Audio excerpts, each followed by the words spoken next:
So, today we're going to make magic wands. So, we need some secateurs, if you know what you're doing, loppers if you know what you're doing, and a potato peel if you know.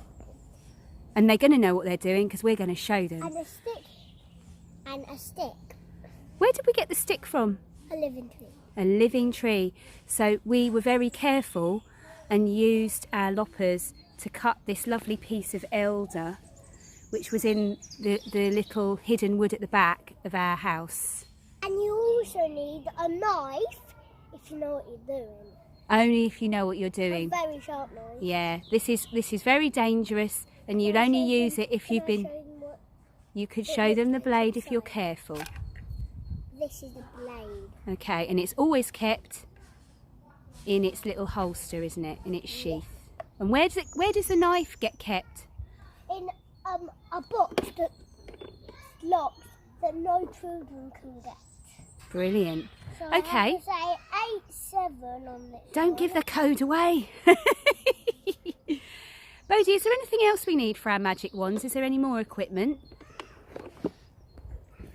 Decorating. For decorating we need. Nice colourful wool if you have some. Nice pens if you have some if you want to.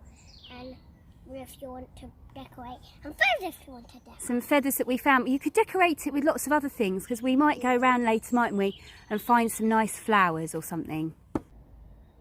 So when we're doing our magic wands and we're whittling, we always need to use green wood, which means wood that's still alive. So we do have to try and take a stick from a plant in our garden or a tree in our garden. It only needs to be quite thin, but just being a bit respectful of that tree and not taking a great big piece if we only need a very little piece. We don't use dead wood because when we come to whittle it, it doesn't whittle very well and it's a bit frustrating. So have a look around in your garden, even anything like this, like a small shrub or maybe a holly bush if you've got a holly bush. Anything like that you can use for your magic wand. Bodhi's just going to show us how to cut our piece of elder. We want quite a nice long stick for our whittling.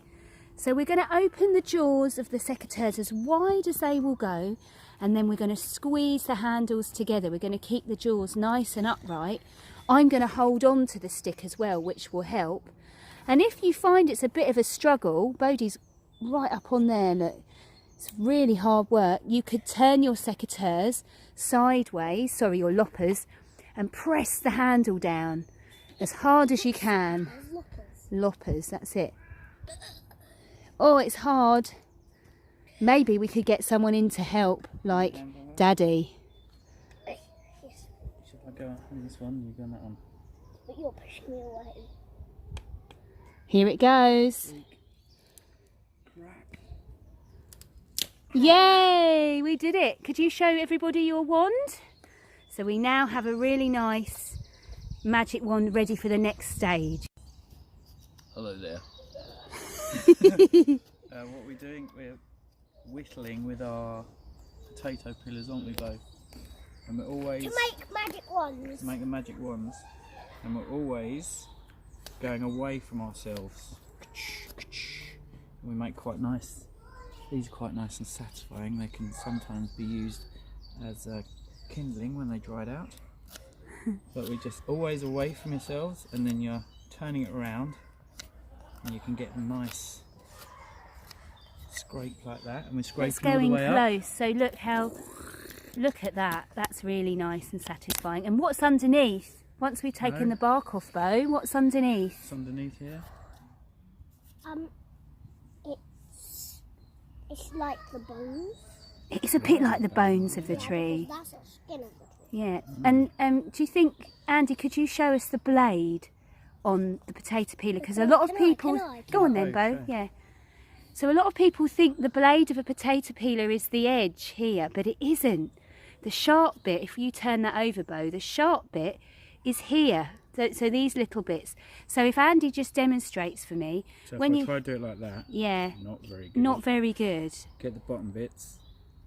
Very yeah. good. So you kind of have to tip your potato peeler and get it at an angle, don't you? What I'm doing a bit wrong is I'm doing a bit hard. You can actually do it's easier if you do it nice and soft. So nice gentle movements. So this is Bodhi's half finished stick. He's whittled the top beautifully. You mean magic wand? Sorry, magic wand.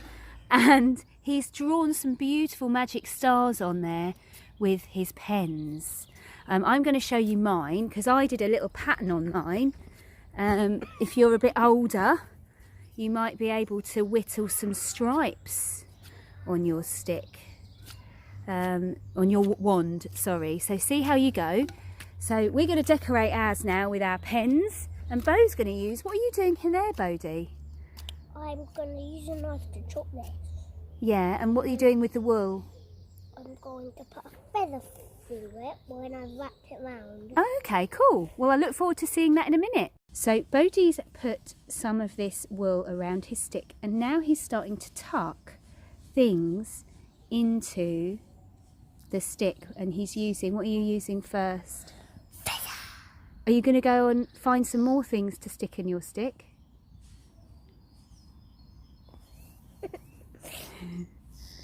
I think that's a yes.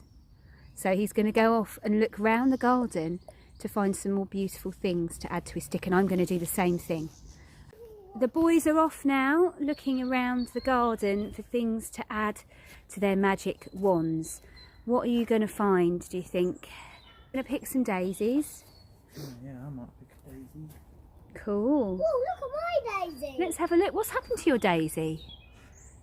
Pink inside. It's closed. It's pink inside and it's closed. Why is it closed up, do you think? It's so cold. It is so cold. That's how you know you've got a nice sunny day, is when the daisies are all open. And Andy's putting his in his stick, his wand, and Bo's put his in. Beautiful. Find something else then. So just to say something about foraging in nature, when we go out and look in woods for things like flowers and bits of green wood, we have to be really careful that we don't take too much, especially not too much from one tree or one plant. So if we find a nice flower and it's the only flower in the forest, do we pick it? No. But if we come up to a place where there's quite a lot of flowers, so maybe like here, where we've got lots of flowers all together, I reckon we could probably just take one of those and put that on our magical wand. Bye. Goodbye everybody. I hope you enjoyed making your magic wands. We're still working on ours because we want to spend a bit more time on them, and I mean this could waste a whole afternoon really, couldn't it, going to find all these lovely things around the garden. I'm not really sure what to say in response to that, Bo, other than have a lovely day everybody, and we hope that you're all doing okay indoors, and we will see you again tomorrow with some more ideas. Specto Patronum!